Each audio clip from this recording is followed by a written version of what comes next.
قرآن اور اماموں کے ناموں کی نسبت۔ اپنی کلاس شروع کر رہے ہیں اور گزشتہ ہفتے میں ہم نے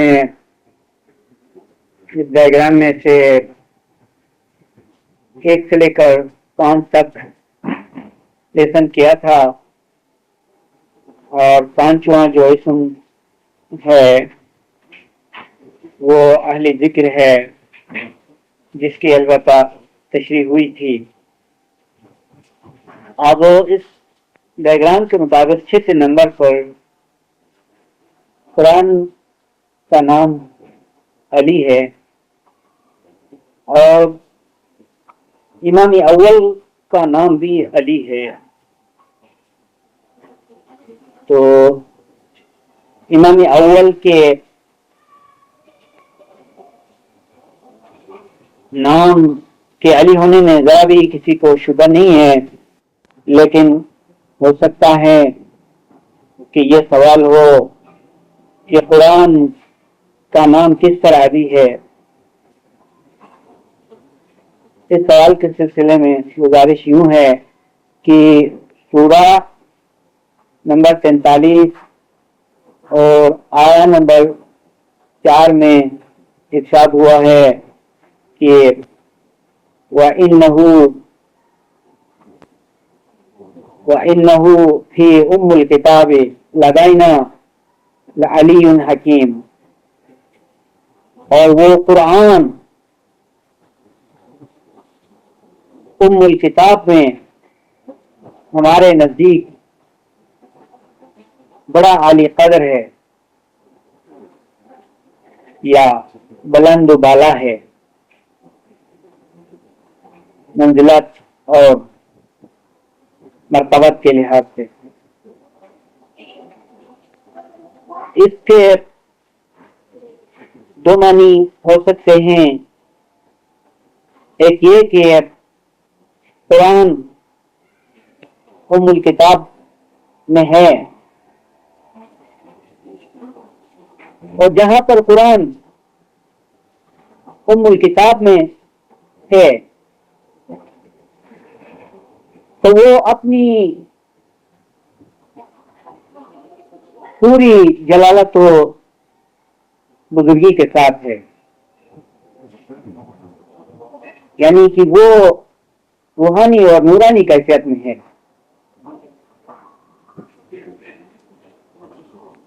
اس لیے قرآن علی بھی ہے اور حکیم بھی ہے، کیونکہ وہ ام الکتاب میں ہے۔ ام الکتاب کے لفظی معنی ہیں کتابوں کی ماں، یا کہ کتابوں کی اصل یعنی اوریجنل، جہاں سے کہ آسمانی کتابیں نازل ہوا کرتی ہیں، یعنی لوح محفوظ۔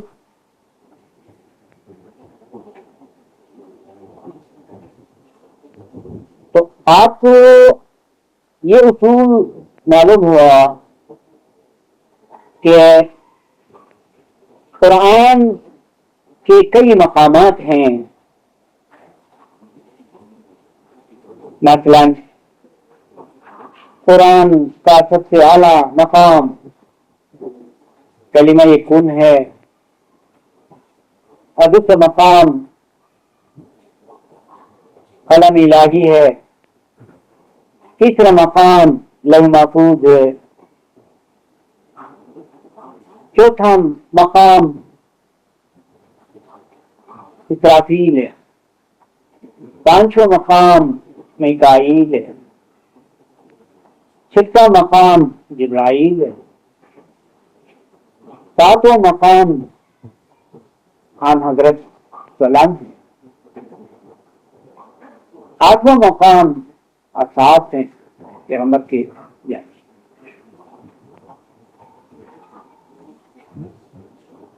تو یہ قرآن کے نورانی اور روحانی مقامات ہیں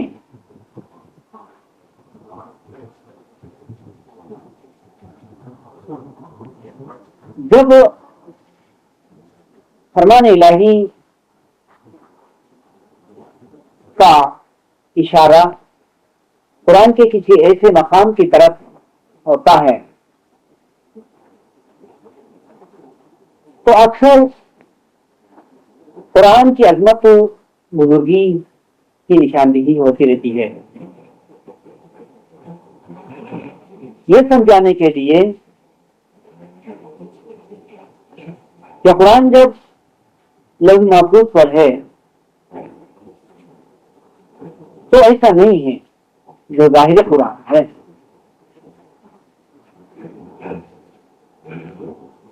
کیونکہ اس حالت میں جب کہ قرآن لوح محفوظ پر ہے تو نورانی کیفیت میں ہے اور وہ زندہ ہے، معجزات سے بھرپور ہے، خدائی تحریر میں ہے.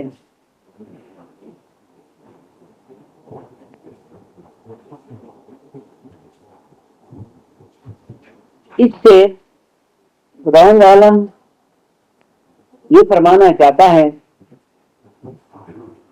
کہ قرآن کی دو بڑی حیثیتیں ہیں،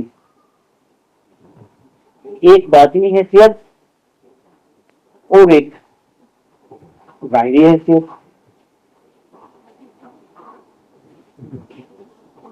ظاہری حیثیت آپ کے سامنے ہے،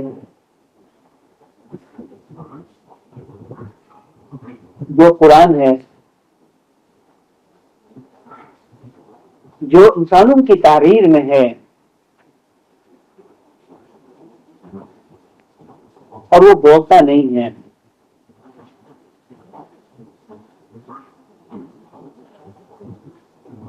اگر دو مسلمان قرآن کے سامنے آپس میں اختلاف کریں یا جھگڑیں تو قرآن نہ تو اس جھگڑے سے ممانعت کرے گا اور نہ ان کے سوال کا کوئی جواب دے گا، کیونکہ وہ خاموش قرآن ہے، بولنے والا قرآن نہیں ہے. اس کے برعکس جہاں قرآن پیغمبر میں تھا یا علی میں تھا اور ہے، جبرائیل، میکائیل، اسرافیل، لوح محفوظ اور قلم الہی میں، تو وہاں پر وہ ایک بولنے والا قرآن تھا اور اب بھی ہے. اس لیے اللہ کے اس ارشاد میں بہت بڑی حکمت ہے کہ جب قرآن کے اس مقام کو یاد فرماتا ہے یعنی ام الکتاب کو، تو اس وقت قرآن کی تعریف کرتے ہوئے فرماتا ہے کہ وَإِنَّهُ فِي أُمِّ الْكِتَابِ لَدَيْنَا لَعَلِيٌّ حَكِيمٌ، اور وہ قرآن ام الکتاب میں ہمارے نزدیک عالی شان اور حکمت والا ہے. اس آیت کے اندر لدینا ہمارے نزدیک یہ لفظ بھی آیا ہے. گویا خدا کے لیے ظاہر قرآن سے باطنی قرآن زیادہ نزدیک ہے.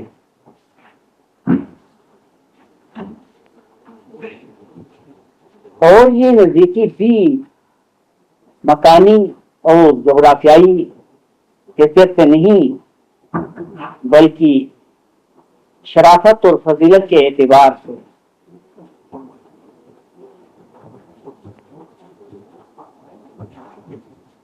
یہ بھی فرق ہوا کہ جہاں قرآن حکیم ام الکتاب میں ہے وہاں پر وہ قرآن خدا سے زیادہ نزدیک ہے۔ اب دوسرا نقطہ اس مقام پر یہ ہے کہ ام الکتاب علی ہے، اساس سے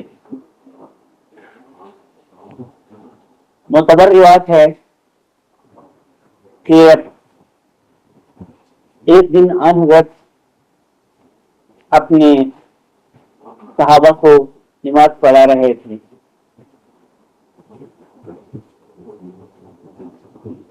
نماز کے دوران حضور کے پیچھے کسی شخص نے الحمد کو جہر سے پڑھا، یعنی آواز سے پڑھا، اور اس شخص کے الحمد پڑھنے کی آواز آن حضرت کے مبارک کان تک پہنچی۔ آپ حضور جب نماز پڑھانے سے فارغ ہوئے تو پوچھنے لگے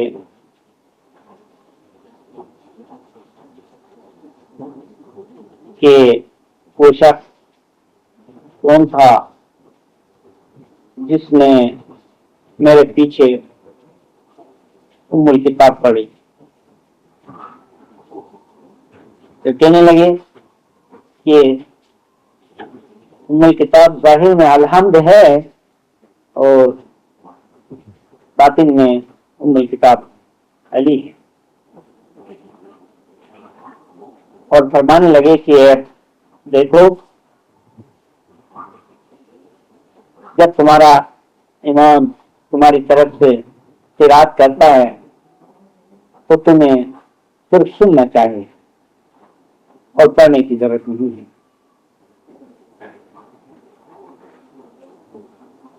تو اس روایت سے فی الحال ہمارا مقصد یہ بتلانا ہے کہ اس حدیث کے دونوں موجب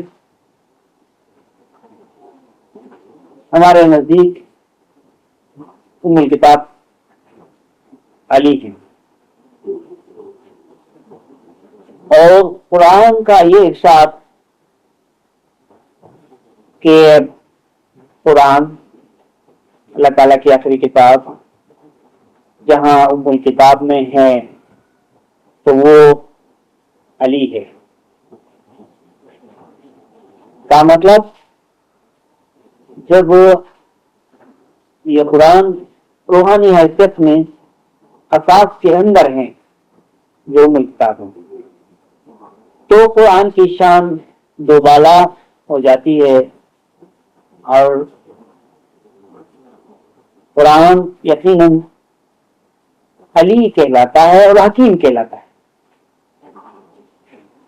اس لیے کہ امام کی شان بلند ہے، اور اس لیے بھی کہ امام کا نام علی ہے۔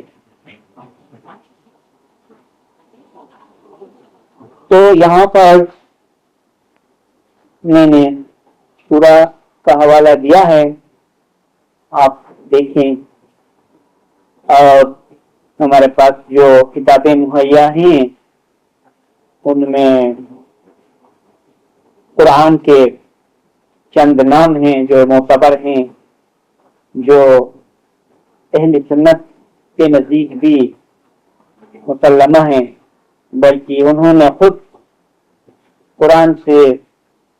قرآن کے یہ نام ثابت کیا ہے اور فہرست بنائی ہے کہ قرآن کے کون کون سے نام۔ تو قرآن کے اور بھی بہت سے نام ہیں، لیکن میں نے ان میں سے چند ناموں کو لیا ہے، اور ایک نام قرآن کا اور ایک نام امام کا میں نے مقابلہ کرایا ہے، اور ان دونوں ناموں کے درمیان جو نسبت ہے جو مناسبت ہے، جو رشتہ ہے، اس کو ملحوظ نظر رکھتے ہوئے میں نے یہاں یہ اسماء درج کیے ہیں۔ اب ہم 7 نمبر پر جاتے ہیں۔ وہاں پر علی کا نام بھی روح ہے اور قرآن کا نام بھی روح ہے۔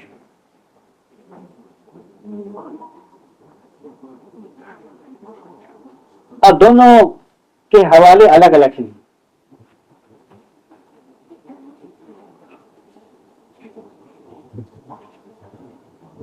امام کا نام کیوں روح ہے؟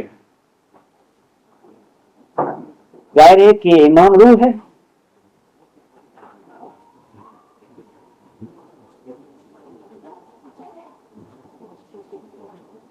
اور امام وہی روح ہے جو آدم میں پھونکی گئی تھی، یعنی خدائی روح جس کی وضاحت کی کوئی ضرورت نہیں، اور وہی روح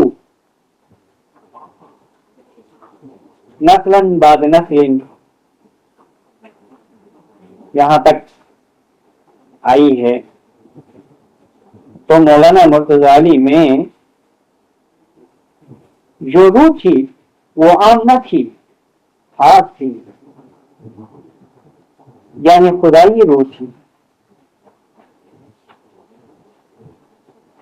دوسری دلیل یہ کہ آپ جب فلسفہ قرآن کو پڑھیں گے تو معلوم ہو جائے گا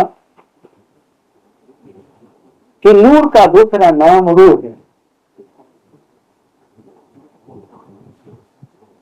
اور بڑی روح کا نام نور ہے۔ عام انسانوں میں جو روح ہوتی ہے وہ البتہ نور نہیں کہلاتی ہے، وہ ایک چھوٹی سی روح ہوتی ہے، لیکن انسانی کامل میں جو روح ہوتی ہے وہ روشنی ہوتی ہے۔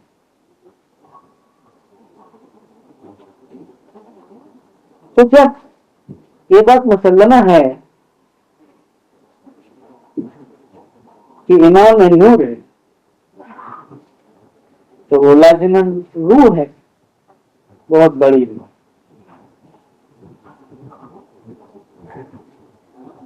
اسی طرح قرآن کے ناموں میں سے ایک نام روح ہے، جو سورہ 42-52 میں، یعنی 42 سے ہوئی سورہ اور 52ویں آیا میں یہ ذکر آیا ہے کہ قرآن کے ناموں میں سے ایک نام روح ہے۔ اب سوال یہ پیدا ہوتا ہے کہ یہ روح کون سی ہے اور کن معنوں میں اور کس طرح؟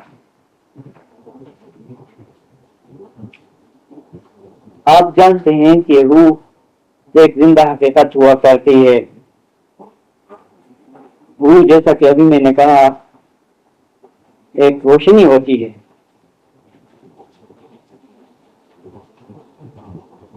لیکن کسی نے نہیں دیکھا ہے کہ اس قرآن میں کوئی روح ہے۔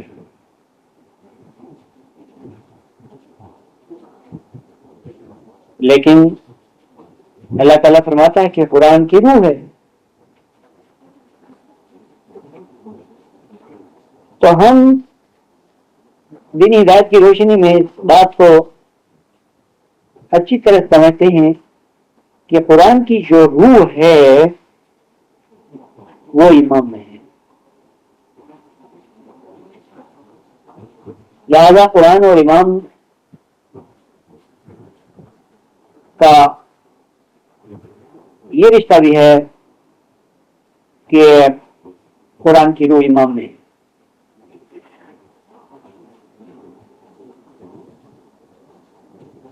اس کے علاوہ جس آیت میں فرمایا گیا ہے کہ ہم نے تمہارے پاس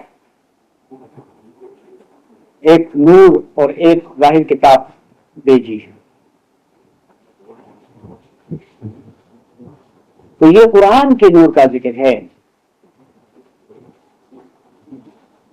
یعنی جو نور قرآن پر روشنی ڈالنے کے لیے بھیجا گیا ہے وہی نور.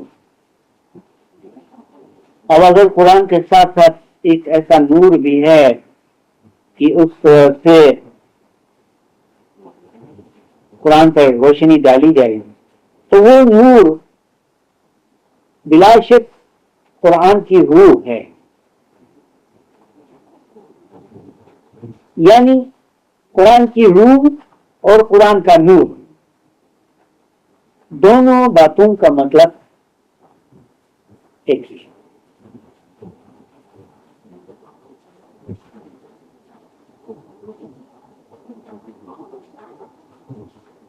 اس سے ہمارے عقیدے کی تائید ہوتی ہے کہ امام میں قرآن ہے، امام میں قرآن ہے، تو یہ ظاہر قرآن امام میں نہیں ہے. قرآن کی روح امام میں.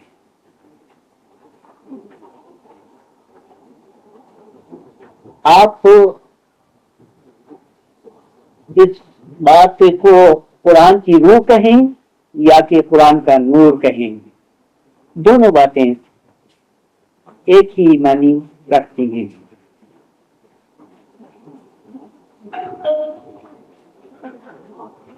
امام میں جب قرآن کی روشنی ہے اور امام میں جب قرآن کی روح ہے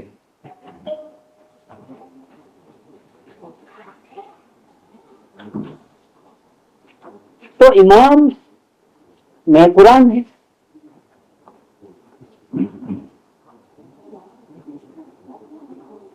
جب امام میں بھی قرآن ہے اور قرآن بھی قرآن ہے تو دو قرآن ہوئے.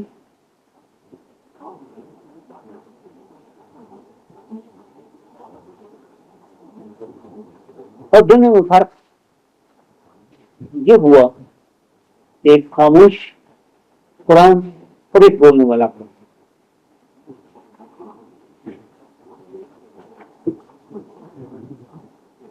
یہ قرآن دو ہیں، ایک بولنے والا قرآن، ایک خاموش قرآن.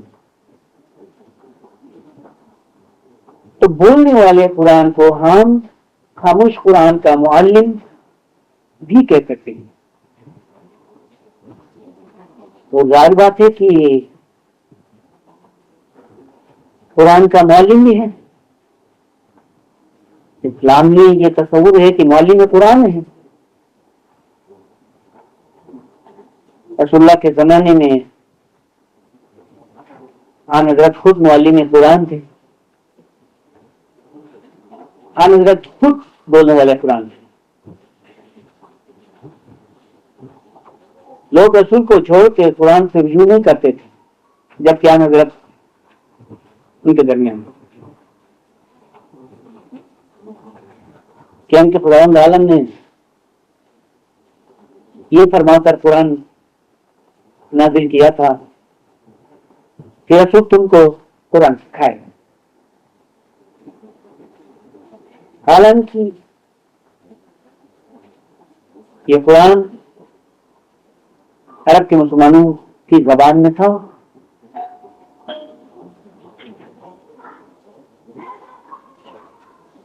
اور اگر قرآن سمجھنے کے لیے کسی روشنی کی ضرورت نہ ہوتی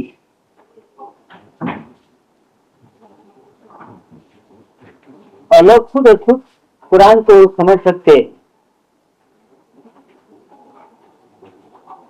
تو سب سے پہلے یہ بات عرب کے مسلمانوں پر واقع ہوتی ہے کیونکہ وہ اہلی زبان تھے،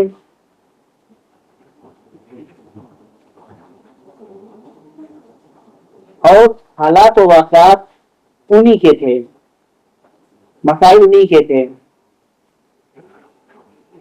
رسم رواج انہی کے تھے، لہذا دوسروں کی نسبت بہت ہی آسان تھا کہ وہ لوگ قرآن کو بغیر معلم کے سمجھ سکتے۔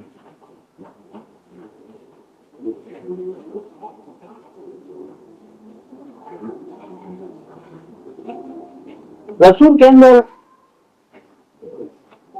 رسول کی روح میں، رسول کے نور میں قرآن کی روح تھی، قرآن کا نور تھا، اس لیے آن حضرت معلم قرآن تھے۔ اس معنی میں آن حضرت لوگوں کو قرآن ظاہر میں اور باطن میں، یعنی تنزیل اور تعویل دونوں لحاظ سے سمجھایا کرتے تھے۔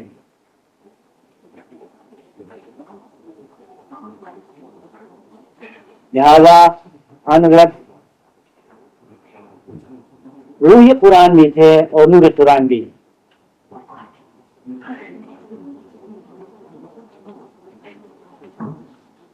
اسی مطلب کو دوسرے طریقے سے پیش کرتے ہیں، اور یہ کہ جب قرآن آن حضرت پر نازل ہوا تو وہ روحانی کیفیت میں تھا۔ آن حضرت نے قرآن کاتبوں کے ذریعے سے جو لکھایا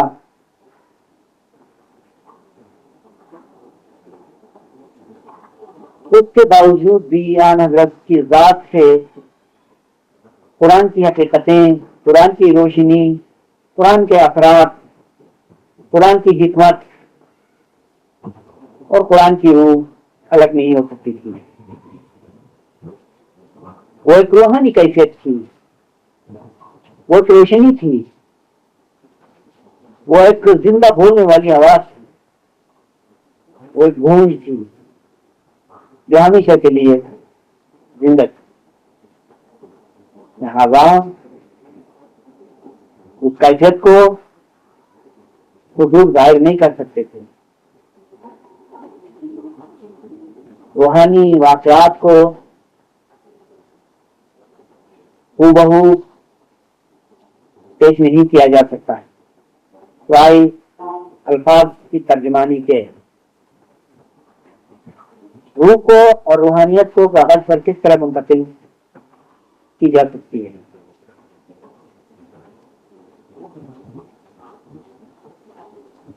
آپ سورج کو کاغذ پر نہیں دکھا سکتے ہیں، سورج کے بارے میں کچھ کہہ سکتے ہیں، کچھ تشریح بھی کر سکتے ہیں، لیکن آپ اپنے الفاظ کے زور سے، اپنی آواز سے اور اپنی تحریروں سے سورج کا کوئی کرشمہ نہیں دکھا سکتے۔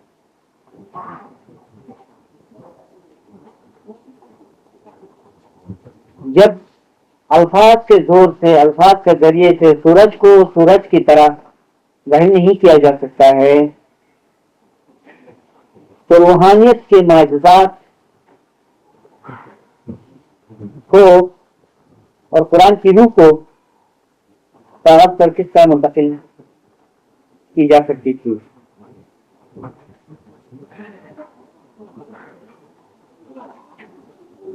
اس سے ظاہر ہے کہ اصل قرآن حضور انور کی ذاتی گرامی میں باقی اور قائم تھا۔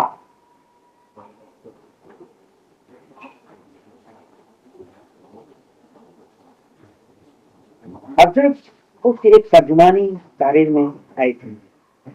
اس سلسلے میں شاعر نے قرآن اور روحانیت میں یہ مثال پیش کی ہے